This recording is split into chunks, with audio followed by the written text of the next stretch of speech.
армысыздар балалар? Биология сабағына қош келдіңіздер. Отырыңыздар. Көңіл күйлеріңіз қандай балалар? Тамаша. Ал енді көңіл күйіміз тамаша болса, биология сабағын бастайық. Сабағымызды бастамас бұрын ширату жаттығуын жасап алайық.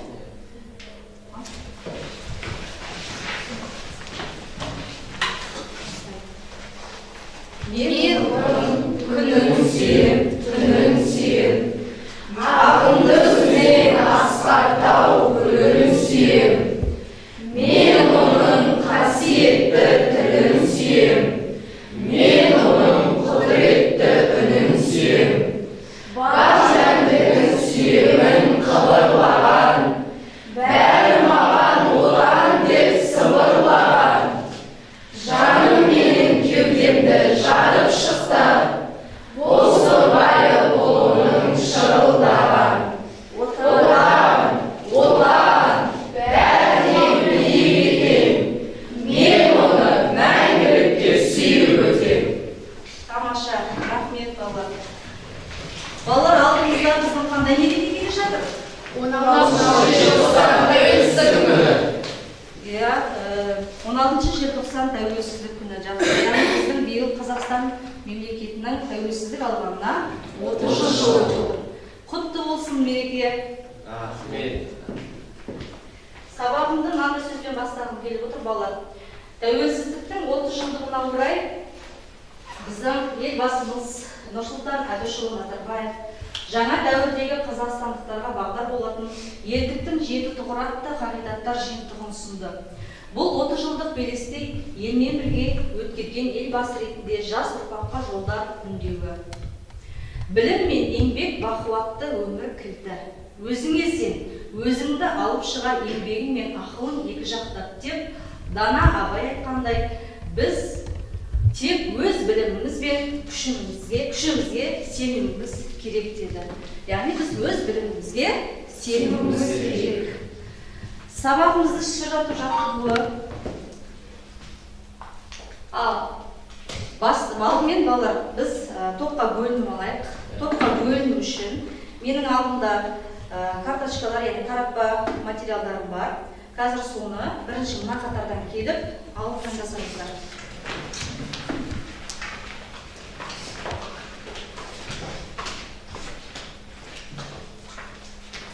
Екінші қатардан өздеріңіз ұнаған.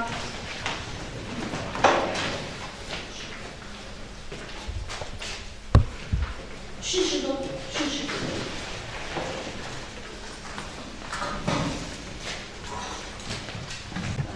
Жұлдыз тобына кеп жайғасын.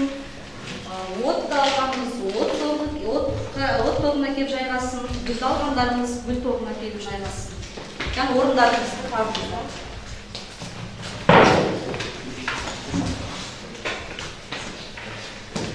Жұлдыз тобына жұлдыздай жарқыра демекпіз. Гүл тобына гүлдей жайнаңыздар бүгінгі сабақта. От тобына оттай лаулаңыздар. Ал сіздерге сәттілік. Бізде әр топта ереже бар, балалар. Ереже, яғни 7 ережесі топта. Ол бірінші біз бәрін сақтауымыз керек.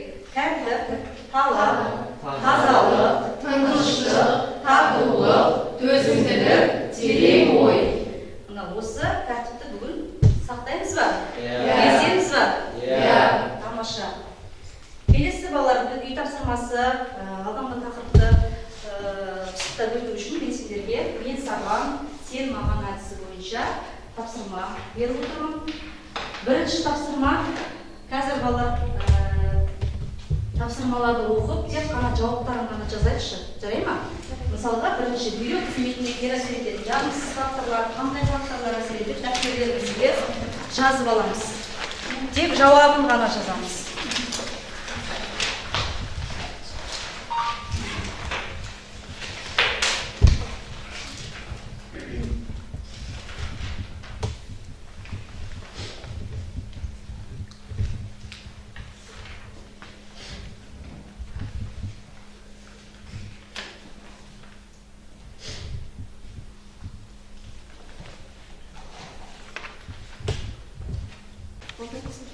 Ал болған топтар шапалақ ұрамыз, белгі береміз. 2 шапалақ. Гүл тобы дайын. Тамаша. Жауаптарын сәйкестендірейік балалар. Бірінші сұрақ. Жаңа бізде бүйрекке әсер ететін жағымсыз факторлар, иә? Жағымсыз факторларға егер сендер су, иә, алкогольдік өнімдер, дұрыс тамақтанбау, көп қимылдамау деп жазатын болсаңдар, қолдарыңды көтеріңдер. Тамаша, өзіміз бағалап жатырмыз бала. Келесі біздің достар, олар дәрігерге уақытылы қаралу, дұрыс тамақтану, суды уақытылы ішу, дұрыс ішу, және дұрыс тамақтану, салауатты өмір салтын ұстану. Қолымызды көтереміз. Тамаша. Келесі сұрақтың жауабы. Егер бүйрек қызметінен дәрі препарат қолданудың әсері, кері әсері. Себебі дәрі ағзада бүйректер мен бауыр арқылы шығарылады. Дәрі-дәрмектерменен пайдалану бүйректің жұмысын тежейді. Деген болатын болсаңдар, қол көтереміз. Жақсы. Келесі сұрақ. Бүйрек неліктен маңызды мүше болып табылады? Бүйрек минералды тұз алмасуға қатысады, ағзадағы артық тұз көлемін шығарып тастап отырады. Осылай жазса, қол көтереміз. Тамаша, барлығымыз үй жұмысына жақсы дайындалып кеттік. Кәнекей от шашу жасап жіберейік. Тамаша, балалар. Енді біз алдыңғы тақырыпта сендер бүйрекке әсер ететін жағымсыз факторлармен таныстыңдар, иә? Яғни демек балалар, біз ұдайы салауатты өмір салтын ұстануымыз қажет екен. Көбірек жағымды нәрселерді көріп, естіп отыруымыз қажет екендерін білдіңдер. Жаңа тақырыпқа бастамас бұрын балалар, мен сендерді видео материал көруге шақырамын. Денсаулық айдары. Жаным мен тәніңді мұқият тыңдай біл. Оның сырын үніне құлақ тұр дейді даналар. Әдетте ауырғанда ғана денсаулығымыздың қадірін білетініміз өкінішті. Негізі бұл тұрғыда Европа елдерінен үйренеріміз көп. Мен өзім Норвегия мемлекетінде болдым. Ол жақта бір қызыққаным, жас кәрісіне қарамай бәрі спортпен айналысады. Салауатты өмір салтын ұстанады. Осы бір жақсы әдет біздің елімізге де жұмысты болса екен деймін. Бүгінгі дәрімізде бүйрекке тас пен құмның жиналу себептеріне тоқталамыз. Бел ауру бүйрекке тас байлануының ең алғашқы белгісі. Науқастың бүйрек тұсынан шаншу қадалып, сыздап ауырады. Шаншу кіндікке бүйрек пен қуық арасындағы түтікше бойымен шапқада берілуі мүмкін. Бұл кезде науқас адам лоқсып құсады, іші кебеді, несепке қан түйіршектері пайда болады. Сондай-ақ дененің қызуы көтеріліп, кіші дәретке жиі барғыңыз келеді. Ал ауру асқынған тұста несеп аға түтікшесіне кішкентай түйіршік тастардың тұрып қалуынан зәр жүрмей қалады. Бұл кез келген адам үшін қауіпті жағдайлардың бірі. Бүйрек ол тұз алмасуына, минералды тұз алмасуына қатысады. Сондықтан ол организмдегі ағзадағы артық тұз өнімдерін ол шығарып тастап отырады. Сондықтан біз егер өзіміздің рационымызда өте көп жаңағыдай зиянды затты тұз өнімдерін өте көп қолдансақ, сәйкесінше көп көлемде тұздар шығарып отырады. Ол сәйкесінше зәр шығару жолдарында ол тұздардың түзілуіне жаңағы бір-біріне қосылып кристалданып зәр жолдарын бітейіп, немесе басқандай жаңағы зақымдалар, инфекция жасап деген сияқты солай болуы. Негізгі асқыны ол зәр жасалуының жаңағы тастың көлемі үлкен болып, зәр шығару жолдары бітеп қалса, онда жедел бүйрек жетіспеушілігі шақырады. Бұл очень Қазіргі таңда адамдардың 90%-ның бүйрегінде ақау бар. Бүйректе құм мен тастың пайда болуының басты факторы күнделікті суды жеткіліксіз тұтыну. Ересек адам күнде 2 литрге жоқ су ішу керек. Сондай-ақ тұзды шамамен аздап қолданған дұрыс. Несепте кристалдануға қабілетті заттектер көп болғанда адам ағзасында тастар түзіледі. Бүйректегі тастар әртүрлі болады. Тастың түріне қарай мамандар қандай аурумен ауыратыныңызды анықтайды. Кальцийлі тастар көбінесе 20-30 жас арасындағы ер адамдарда пайда болады. Жіңішке ішек ауруында осы тастардың түзілу қаупі артады. Цистинді тастар цистинурияға шалдыққан адамдарда түзіледі. Бұл тұқым қуалайтын ауру. Струбитті тастар негізінен несеп шығару жолдарының инфекциясы инфекциясына шалдыққан әйелдерде кездеседі. Бұл тастар үлкен өлшемге жетіп, бүйрекпен несеп қапты бітеуі мүмкін. Енді оның алдын алу шаралары минералды сусындар аз қолдану, суды көп қолдану, оның ішінде және минералды сулар аз қолдану, және де тәтті газдалған сусындар аз қолдану. Бұл бар екені анықталса, немесе тасқа зат жасаулар болуға бар екені анықталса, ол дәрігерге міндетті көру керек. Оны жаңағы дәрілік жолмен шешуге болады. Егер ол жаңағы үлкен болмаса, өзіміз айтамыз тығыздығы қатты болмаса, оның өзінің зат тас еріткіш дәрілік болады. Бізде уровнитикте айтамыз. Бүйректегі кішкентай тастар мен құмдарды әдетте несеппен бірге өздігінен шығаруға да болады. Бүйрек пен қуық жолдарына байланған тасты түсіру үшін халық медицинасында жантақ шөбін пайдаланған. Жантақ құмды аймақтарда өсетін сүйем малының негізгі қорегі. Дәрілік шөптің іш жүргізетін, несеп айдайтын, тер шығаратын, өт жүргізетін және қабынуға қарсы әсер ететін қасиеті бар. Өсімдіктің жапырақтары мен бұтақтарынан жасаған тұнбаны жөтел басатын дәрі ретінде және бүйрекке тас байланғанда пайдаланса жақсы нәтиже береді. Алайда мұндай емдік әдістерді дәрігердің тағайындауымен пайдаланған жөн. Олай болса, балалар бүгінгі сабағымыздың тақырыбы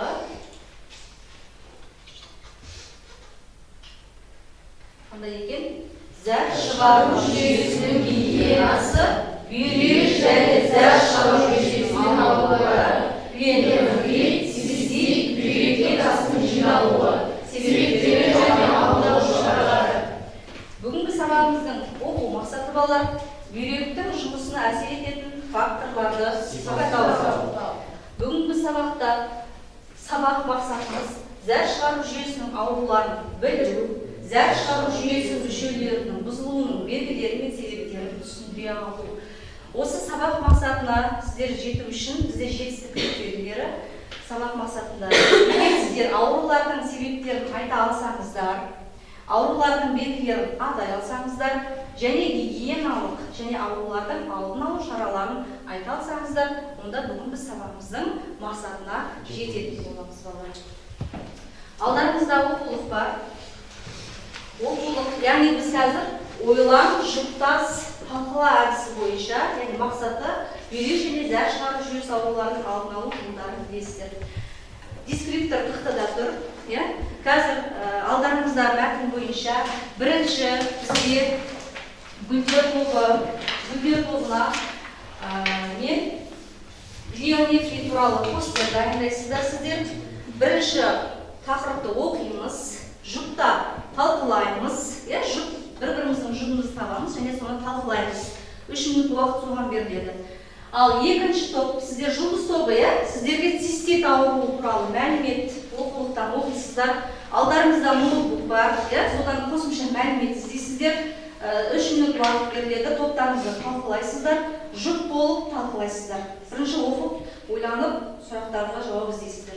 Үшінші топ, сіздер бүйректе тастың жиналуы ауруы. Сіздерге оқулықтағы мәтінмен танысып шығамыз. Ноутбукта интернет желісінен қосымша материалды іздесеңіздер болады. Бірінші оқып аласыздар, сосын жұп болып, жұптарыңызды тауып талқылайсыздар. Ал бастаңыздар. 3 минут уақыт беріледі сіздерге.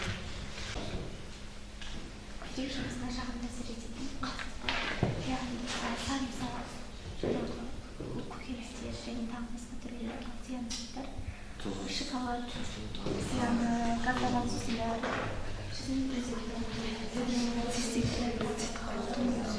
дауыс шығарыңыз. циститтің жұқпалауы әдетте ол екі себептен пайда болады. Біріншісі ағзаға және бөліп шығару мүшелерінің суық тиюден және де қуықтың көмелі жұқпасынан пайда болады. Оның алдын алу шаралары зияндары газдалған сусындар,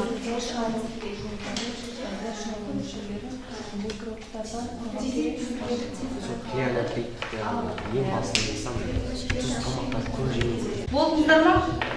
жұмыстарыңызды бітті ма? Аяқтайық қалады. Уақыт бітті. Екі шапалақпен белгі берейік. Қай топ болыпты кәнекей? Жұлдыз тобы бітті. Жұмысын. Кәнекей сағы қай топ? Аяқтады өзінің жұмысын. Ол тобы бітті. Гүлдер тобы өзінің жұмысын аяқтапты. Гүл тобын жұлдыз тобы бағалайды. Жұлдыз тобын от тобын гүл тобы бас бармақ әдіспен бағалайды тобымыз. Қазір жұлдыз тобы қай топ бірінші шығады? Кімнің жұмысы дайын? Біздер жұлдыз тобы слайд жаса дегенімізде сендерге теститке постер және балық қаңқасын салыпсыздар сіздер. Жақсы, дайын топтар келе береміз. Мақсаты цистит ауруының туралы мәлімет беру, циститтің түрлерін білу, цистит ауруының қоздырғыштарын білу және циститтің ауруларын белгілері, емдеу жолдарын түсіндіру. Цистит бұл грекше қол және қабыну. Яғни цистит бұл қуықтың қабынуы. Цистит көбінесе ер адамдар мен әйел адамдарда болады. Көп жағдайда әйел адамдарда кездеседі. Және де кейбір жағдайларда балаларда да кездеседі. Әдетте ауру микроорганизмдерден туындайды, бірақ ол патогенді микрофлора қатысуынсыз дами алады. Негізінен цистит қуыққа микроорганизмдердің енуіне байланысты пайда болады. Бізде мына жерде цистит ауруының пайда болуын түсіндіріп өтейін. Ең бірінші біз цистит ауруында суықталады, яғни бүйректен бел жағаға қарай суық және табаннан сыз өткені арқылы ең бірінші бүйрекке суық барады, содан кейін несеп қаптармен ол қуыққа барып суықталады. Және мына суретте циститтің қабынуы көрсетіліп тұр. Созылмалы цистит, ұзаққа созылған циститтің қабынуы сүйене қабырғалары және құрылымдық және функционалдық өзгерістерге алып келеді. Созылмалы цистит төтенше жағдайда болады. Және бұл циститтің диагностикалық есептері бойынша эстета сынықтары мен зәр шығару мүшелерінің ультрадыбыстық жүйесі болып табылады. Және бұл созылмалы цистит көбінесе әйел адамдарда кездеседі. Созылмалы циститке бактерияға қарсы ем жүргізіледі және гормоналды және иммундық күйін түзетеді. Жедел цистит. Әдетте кенеттен тонудан бірнеше сағат өткенде немесе басқа ушықтырулардан пайда болады. Жедел циститке тән белгілер бұл жиі дәрет сындыру және ондағы ауырсынулар, қуықтың ауруы жатады. Қуықтың қабыну процесі қаншама күшті болса, дәрет сындыру соншама жиілеп ауырта бастайды. Циститтің ауыр түрінде науқастар әрбір 20-30 минут сайын дәрет алып тұрады. Дәрет алуға мәжбүр болады. Ауруды қоздырушылар. Ауруды қоздырушылар ішек таяқшасы, протеин, стафилококк, және де тағы да басқа инфекциялар. Бұлар қуыққа геноматогендік жолмен организмді қабылдау ошағына немесе сырттан уретта арқылы жыныс мүшелеріне енеді. Ауруды дамытуды, қуыққа салғанын тигізуді, қуыққа іш қату және ыстылған және сүрленген тамақтарды көп қолдану. Цистит ауруының белгілері. Циститтің жедел түрінде адам кіші дәретке жиі барады. Зәр сындырғанда қуықтың түсі, сегіз көз сыздап ауыратын болады. Науқастың дене температурасы көтерілмейді. Есепті талдаудан өткізгенде оның құрамынан лейкоцит, эритроцит және белоктың бар екендігі анықталады. Аурудың жедел түріне дәрігердің тағайындаған емін уақытымен ауысып кетпеуіне күш салу керек. Науқастың осының бәрін орындаса аурудан тез сауығып айығып кетеді. Циститтің созылмалы түрі қуықты ісігі, простатит, урефрит, тағы да басқа аурулардың салдарынан дамиды. Кейде дәреттің өршуіне туберкулез, трихомоноз ауруларының да көп әсері бар.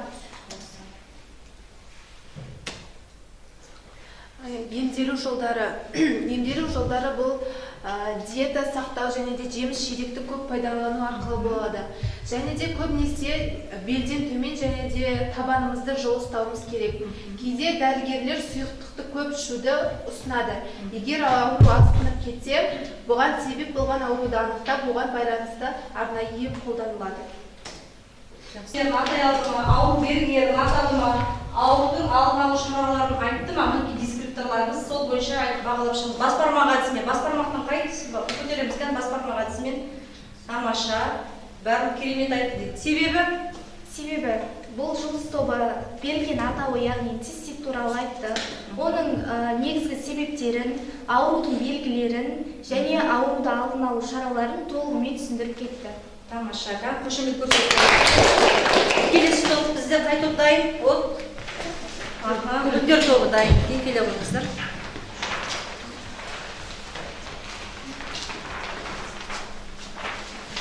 Топ мүшелері бағалау парақтарына балдарын жазып отырыңыздар. Топ басшысы. Бізге берілген ауру бұл пиелонефрит деп аталады. Біз оны балық қаңқасына салып, пиелонефриттің себептері, салдарын және қорытындысын атап кетті. Пиелонефрит дегеніміз негізі бұл бүйректің қабынуы деп аталады. Бұл пиелонефриттің себептері тұзды тамақтарды көп пайдалану, және де уақытылы дәрігерге қаралмау, және де зәрді ұзақ уақыт сақтау, уақытылы тамақтанбау. Және де бұның себептеріне, аурудың себептеріне ащы, яғни тұщы тағамдарды көп пайдалану. Яғни бұны өзінің мөлшерімен тұзды тағамдарды пайдаланбасақ, яғни артығымен пайдалансақ, осы ауруға салдар боламыз. Қорытындылай келсек, пиелонефрит ауруы ол өте зиянды ауру болып келеді. Пиелонефрит ауруына шалдықпау үшін тұзды тамақтарды мөлшерімен жеуіміз қажет. Және үнемі салауатты өмір салтын ұстануымыз қажет, және урологтарға көріп тұруымыз қажет. Жақсы. Рахмет, тұрғаныңыздар. Бізде күндер тобын қай топта бағалайды? Жұлдыз тобын бағалайды. Бас бармақ әдісімен қалай? Бас бармағымыз көтерейік. Олар өте жақсы берді және жақсы деген белгі. Жұмыстың бағалау критериясын айтып өтсем, аурудың атауын атап өтті, себептерін жан-жақта түсіндіріп өтті, аурудың белгілерін айтып өтті және оның алдын алу шараларын түсіндіріп өтті. Түсінікті ме балалар? Жақсы. Келесі топ коньке шығамыз.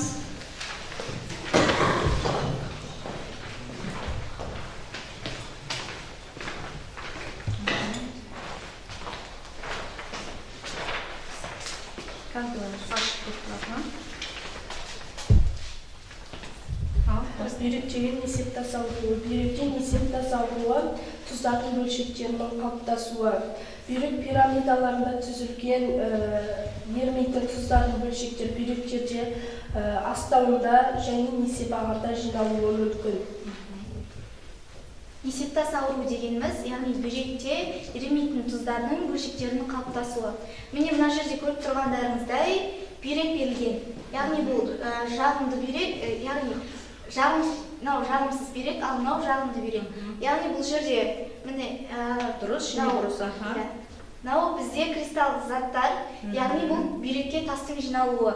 Бүйрекке тастың жиналуы, яғни бұл көптеген зиянды әрекеттерде мысал алатын болсақ, газдалған сусындардан, тонер немесе басқа заттардан, фастфуд өнімдерінен осындай келеңсіз бүйрек пайда болады. Ал мынау бізде жағымды бүйрек. Жағымды бүйректердің ең басты себебі осындай жағымды бүйрек болуының, яғни дұрыс тамақтану. Дұрыс тамақтану, көкөністерді дұрыс қолдану және тамақ рационын сақтау. Зиянды факторлар. Тәтті жеп және де неше түрлі алкогольдік заттар ішіп, шегіп, сондай да жаман нәрселер істеп, спортпен айналыспай үйде жату салдарынан осындай бүйрек болады. Бүйрекке тас түзілмеу үшін біз оған өзіміз көкөністермен, спортпен және көптеген нәрсемен айналысуымыз керек. Үйде жатып қалмауымыз керек. Мысалы айтқанда біз қарбыз, асбұршақ, көптеген заттарды пайдалануымыз керек. Несептас аурудың алдын алу үшін құлпынай, жаңғақ, шоколад жеуіміз керек. Және мөлшері көп болмау керек. Мөлшері көп болмау. Және де С дәруменін шектеуге. Дұрыс, жақсы. Яғни бүйректе тастың жиналуы ол зәрдің ағуына кедергі келтіреді. Яғни несеп ағарда ары қарай бізде бүйрек өзін өзі улай береді. Ағза, яғни өзін өзі улауға алып келеді екен. Жақсы, тамаша отыра қойыңдар. Кәні бізде от тобын, қай топ бағалайды? Біз кәмпит басқармаға түсіп жоғары тамаша кәмпит.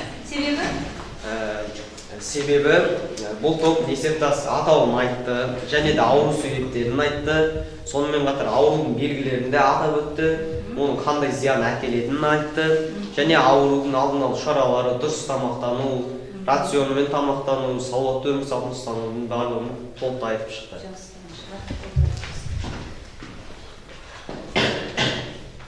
Бала келеді бізде жұптық жұмыс. Сәйкестендіру кестесі. Бір-біріміздің жұбымызды табамыз. Және тақтада берілген кестені сәйкестендіреміз. Бұл жерде қалыптастырушы бағалау микрофон сөйлейді. Микрофон әдісімен бағалаймыз. Бітсе, белгі береміз. Ал, гүлдер тобынан қай жұп жауабын оқысты? Цистит. Цистит бұл біріншісіне келеді, ол бүйректің қабынуы. Екіншісі бүйректің несептас ауруы. Бұл үшіншісіне келеді, бүйректе ерімейтін тұздардың бөлшектерінің қалыптасуы. Ал үшіншісі су бүйрек, бұл екіншісіне келеді, бүйректен бөлінетін зәрдің астаудан зәр аққышқа дұрыс ағып шықпау. Осылай танады. Жақсы. Келесі топтар. Айта олар. Цистит. Бұл бүйректен бөлінетін зәрдің астаудан зәр шыққа дұрыс ағып шықпауы. Ал бүйректің несептас ауруы бұл бүйректе ерімейтін тұздардың бөлшектерінің қалыптасуы. Пиелонофрит это бүйректің қабынуы, ал су бүйрек бізде бүйректен бөлінетін зәрдің астаудан зәр қышқа дұрыс ағып шықпауы. Жақсы. Келесі топтар. Цистит. Бұл екі бүйректе бөлінетін зәрдің астауы қышқалы дұрыс ағып шықпауы. Бүйректен несептас ауруы, бүйректе ерімейтін тұздардың бөлшектерінің қалыптасуы. Су бүйрек, бүйректің қабынуы. Ал, бағалаймыз олар қай топ дұрыс айтпады, дискрипторды білеміз. Және бізде қалыптастырушы бағалау, микрофон, әзір. Жұлдыз тобын бағалай кететін болсам, бұл топ көп сұрақтарға дұрыс жауап бере алмады, дұрыс сәйкестендіре алмады. Бұл жерде цистит бізде қуықтың жұқпалы қабынуы, ал несептас ауруы бүйректе ерімейтін тұздардың бөлшектерінің қалыптасуы. Ал су бүйрек бұл бүйректің бөлінетін зәрдің астаудан зәр аққышқа дұрыс ағып шықпауы. Бұл топ дұрыс сәйкестендіре алмады. Қандай ұсынысың? Бұл топқа цистит және су бүйрек тақырыптарын тағы да бір қайталауын өтінемін. Жақсы. Рахмет. Келесі топ бізде жұлдыз тобы. Мен бұл тобын бағалайтын болсам, олар тақырыпты берілген сұрақтарға жауап бере алды. Алдағы тағы да қоса кететін болсам, алдағы тақырыптарды тағы да қайталап өту сұраймын. Жақсы. Келесі бізде от тобы. Сіздер гүлдер тобын бағалайсыздар. Яғни гүлдер тобы дұрыс барлық сұрақтарға жауап берді, дұрыс сәйкестендіре алды. Циститті, бүйректің несептас ауруы және су бүйрек барлығын дұрыс сәйкестендірді. Жақсы, тамаша бала. Кәмпит. Қошемет көрсетіп қойып. Жақсы. Енді бала бізде өздік жұмыс. Биологиялық диктант.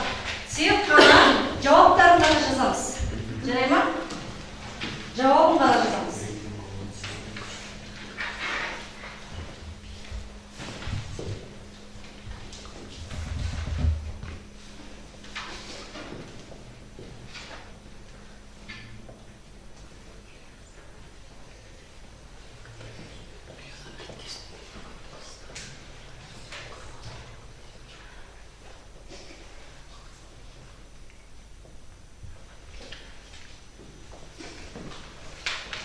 Бір минут уақыт бала, тезде жауаптарын ғана жазып.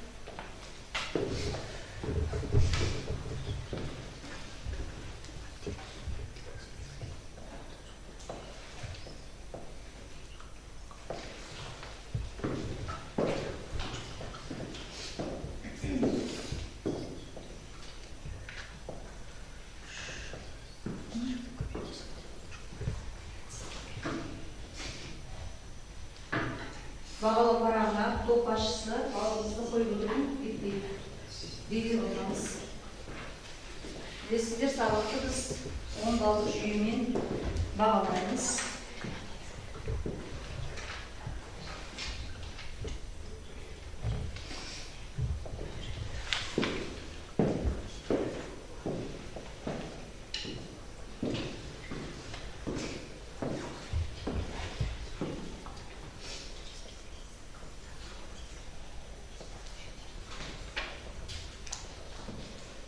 Болдық па?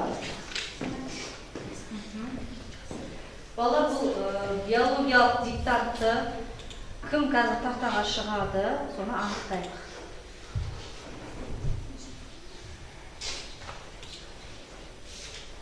Бірінші сөйлемді қазір кім оқиды екен?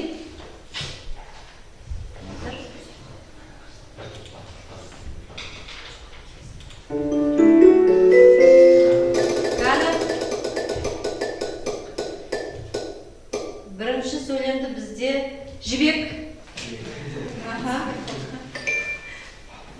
Біріншісінде бүйректің қабынуы бұл пиелонефрит деп аталады. Жақсы. Қазір келесі жауаптарын айтсаңдар болады ма? Келесі жауапты бізде оқиды.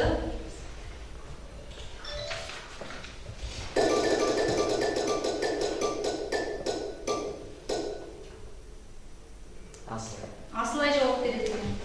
Келесі жауапты қандай дедіңіз сіз? Патогенді. Патогенді, дұрыс. Бактериялы, патогенді, бактериялы. Келесі сұрақты жауабын оқиды.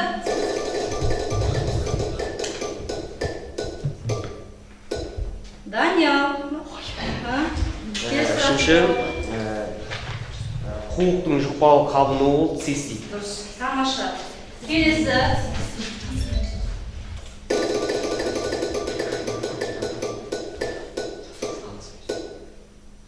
Тағы бір айтады жіберген. Асылай бізде жауап беріп қойды.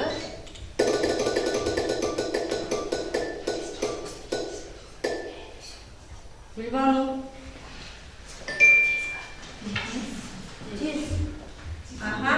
Тез әсер етеді, ал пиелонефрит баяу. Жақсы. Дұрыс па балалар? Келесі бір ғана алды.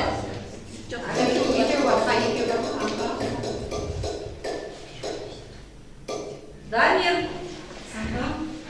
Жасырын. Дұрыс. Келесі бізде.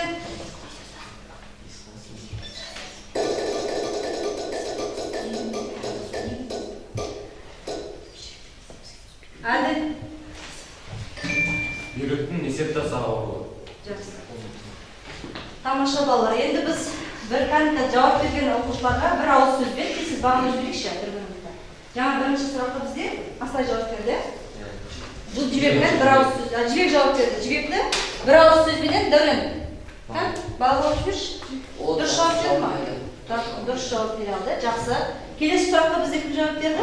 Асылай. Асылайға кән бір ауыз сөзбенен Асылай өз сұрағына дұрыс жауап бере алды. Жауап бере алды. Келесі сұрақты бізде оқыды. Гүлбану. Ол циститті қандай ауру екенін таба алды, иә? Жақсы. Келесі бізде кім жауап берді? Даниял. Даниялға Жаннұр. Сабақты дұрыс түсіне білу арқылы ол сұраққа дұрыс жауап берді. Жақсы. Келесі сұрақты біз кім жауап берді? Дәурен ба? Әділ жауап берді. Әділ бағалап жіберейік. Дамир жауап берді. Дамирді Нұрай. Дамир сабақты жақсы түсінді. Сұрақтарға жауап берді. Дұрыс жауап бере алды ма? Жақсы, тамаша. Келесі сұрақты бізде Гүлбану оқыды. Гүлбануды бағалап жіберейік. Әділ тақырыпты дұрыс түсінгенін байқалды. Себебі ол сұраққа дұрыс жауап берді. Жақсы, тамаша болады. Топ басшыларымыз бағалау парағын толтырды. Бүгінгі сабақта сіз бір-бір топ басшыдан кезек-кезек шығып бағалау парағын оқимыз. Келісеміз ба, келіспейміз ба, соны айтайық. Менің тобымда болған Асылай, Гүлбану, Шұғыла және Марғұлан. Сен маған, мен саған әдісімен 2 балдық же. Бұл жерде Асылай, Гүлбану, Шұғыла, Марғұлан өзінің жұмыстарына белсенді қатысып отырды. Ойлан жұптас бөлісі 1 балдық же. жоғарғы балл 1 балл. Бұл тақырыпта да топтың өзінің алға қойған мақсаттарының арқасында жете алды. Постер қорғау, топтық жұмыс яғни. Бұл бізге берген тақырыпты барлығымыз бірге қорғап шықтық. Жұптық жұмыс, сәйкестендіру кестесі 2 балдық жүйе. Жұптық жұмыста мен жұмым Асылай және Шұғыла мен Гүлбану екеуі өздерінің берілген тақырыптарына жақсы дайындалды. Өздік жұмыс биологиялық диктант. Бұл жерде барлық топтың барлығы өзінің сұрақтарына, берілген сұрақтарға дұрыс жауап берді. Белсенділігі барлығында жақсы қорытынды баға балл 10 балл. Жақсы, тамаша. Барлығыңызға 10 балл қойдыңыз, Жақсы, келсен балар, бүгінгі топта барлық топ мүшелері жақсы қатысып отырды. Керемет, қошемет көрсетіп қойып. Келесі топ. Біздің топтың атауы Гүл шоуы. Тобыңызға қандай баға бересіз бүгін? Біздің бүгін топта Әмзехан Дамир, Сейітхан Жібек Шалбай аудан атты оқушылар отырды. Олар сен маған, мен саған атты үй тапсырмасын тексеруде барлық сұрақтарға дұрыс жауап беру арқылы 2 балл жинады, жоғарғы балды. Ойлан жұптас бөліс бөлімінде жоғарғы балл 1 балл және барлығы 1 балдық жүйені ала алды. Постер қорғауда топтың 4 мүшесі де белсене қатысып, барлығы жоғарғы 3 балды ала алды. Жұптық жұмыс бұл жерде Ұлдана мен Жібек және мен Дамир екеуміз жұптық жұмысты жақсы атқардық деп ойлаймыз. Сол үшін 2 балдық жүйе. Және де өздік жұмыста биологиялық диктантта біздің топта жауап берген оқушылардың барлығы дұрыс жауап берді. Сондықтан 1 балдан қойып шықтым. Жақсы. Және барлығы белсенді болып шықты, қорытынды баға 10 балл. Жақсы. Барлықтарыңыз белсенді қатыстыңыздар. Керемет, қошемет көрсетіңіздер.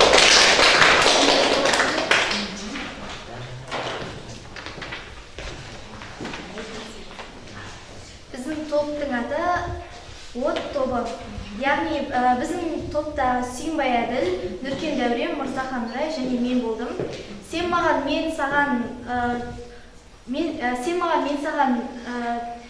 кезеңде барлығы да дұрыс жауап берді. Яғни мен бұған 2 балдан жоғары ұпай қойдым. Одан кейінгі ойлан жұптас бөліс кезеңінде де барлығы да дұрыс жауап берді. Постерді қорғаған кезде барлығы да түгел атсалыса алды. Бұл жерде де мен барлығына да 3 балл қойдым. Жұптық жұмыс сәйкестендіру кестесінде барлығы атсалысып отырды. Бірақ біздікі қате болды, сондықтан 1 балл қойдым. Өздік жұмыс биологиялық диктант. Бұл жақта да барлығы дұрыс таба білді. Белсенділігі барлығыңғы жоғары, қорытынды балл. Менде 10 балл, ал қалғандарында 9 балл. Жақсы, жақсы балалар, бүгінгі сабақта кері байланыс жасап жүрейік бір оқушыдан. Бүгінгі сабақтан, егер сабақта мен жұмыс істедім, белсенді, өз жұмысымен мен қанағаттанамын, немесе қанағаттанбаймын. Мен үшін сабақ көрінді, яғни қысқа болды, немесе ұзақ болды. Сабақ кезінде мен шаршадым, немесе шаршамадым, менің көңілім көтеріңкі болды, немесе көтеріңкі болмады. Сабақта материал маған түсінікті болды, немесе түсініксіз болды. Үй тапсырмасы менің ойымша қызықты, Ал сіз үшін бүгін сабақ? Сабақта мен жұмыс істедім, өте белсенді. Және де өз жұмысыммен мен қанағаттанамын. Мен үшін сабақ қысқа өткен секілді болды. Сабақ кезінде мен мүлдем шаршамадым, және менің көңілім көтеріңкі болды. Сабақ материалы маған өте түсінікті болды. Үй тапсырмасы менің ойымша өте қызық болады. Келесі. Сабақта мен белсенді жұмыс істедім, өз жұмысыммен қанағаттандым. Мен үшін сабақ қысқа өтті. Сабақ кезінде мен шаршамадым, менің көңіл-күйім көтерілді. Сабақта материалдар маған түсінікті болды, және үй тапсырмалары өте қызық болды. Жақсы, келесі топта. Сабақта мен жұмыс істедім, белсенді, өз жұмысыммен мен қанағаттанамын. Мен үшін сабақ қысқа көрінді. Сабақ кезінде мен шаршамадым, менің көңілім көтерілді. Сабақ материалы маған түсінікті болды. Үй тапсырмасы менің ойымша қызық.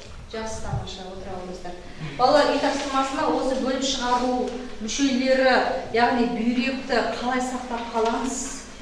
Бүйректі бізге өте маңызды мүше екенін білдік. Яғни ағзамыздағы өте улы заттарды сыртқа шығару, бөліп шығару қызметін атқаратынын білеміз. Және осы бүйректі біз дұрыс тамақтанбасақ, спортпен айналыспасақ, яғни салауатты өмір салтын ұстанбасақ, біздің бүйрегімізде әртүрлі аурулардың пайда болатындығын білдік. Яғни ол бүйрек қуықтың қабынуы, цистит, бүйректің қабынуы, плионефрит және бүйректе әртүрлі тастардың жиналуы, бұл олардың барлығы бүйректің жұмысына кері әсер ететіндігін білдіңіздер. Яғни осы бүйрегімізді қалай сақтап қаламыз, біз үйде есте жазып келеміз. Сабақта бүгін барлықтарыңыз белсене қатыстыңыздар. Бүгінгі сабақта Даниял 5, бүгінгі сабақта жаңа өзінің бағалау парағында көрсеттік қой, 10 балдық жүйе шұғылаға 5 қойғым келіп отыр. Дамир, әр топтан 2 оқушыны бағалайық кетейге, кімге Нұрайға және Жаңнұрға 5 қойғым келіп отыр балалар. Яғни 10 балдық жүйе, 10 балдық жүйенің 10 балын қойғым келіп отыр. Сабаққа қатысқандарыңызға рахмет. Сабақ аяқталды. Сау болыңыздар.